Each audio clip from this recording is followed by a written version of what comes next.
I am walking on the edge of a volcanic island deep in the Pacific. But despite being 3,700 miles west of Hawaii and nearly 6,000 miles west of the mainland United States, I'm actually standing on U.S. soil. Welcome to the Mariana Archipelago and the exotic shores of Saipan.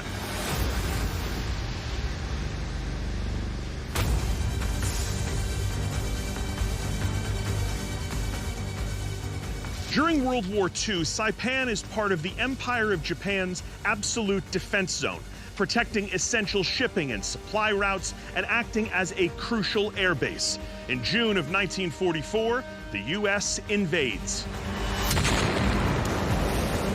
The Battle of Saipan becomes one of the bloodiest in the Pacific. After 24 days and a loss of more than 40,000 soldiers and civilians, the Americans capture the island in a critical victory that leaves Japan shocked. Their defense perimeter has been breached. The U.S. begins building massive airstrips on Saipan and her neighboring islands. Soon, mainland Japan will be within striking distance of U.S. B-29 bombers. Flash forward less than a year later, May 6, 1945. Tomorrow, Germany will surrender and the war in Europe will end. But here in the Pacific, the battles rage on. Japanese forces and supply ships continue to mobilize at an island stronghold known as Truk Lagoon. Located 700 miles southeast of Saipan is the atoll of Truk Lagoon. Truk has been the Japanese Navy's main supply depot and operational center, but U.S. forces had devastated the bases at Truk in 1944 in an offensive known as Operation Hailstone. And while their stronghold there is crippled, Japan continues to rebuild and operate air bases in Truk to help repel the advancing American fleet.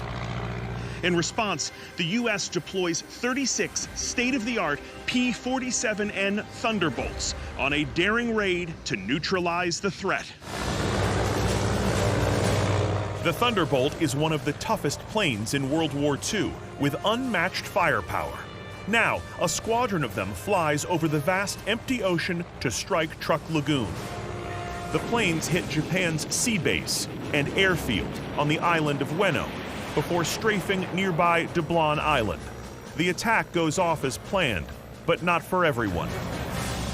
American pilot Lieutenant Gordon Beecroft is hit by anti-aircraft fire and is forced to bail out at high speed. His chute turns to shreds in the wind, and both Beecroft and his Thunderbolt vanish into the Pacific and have never been recovered.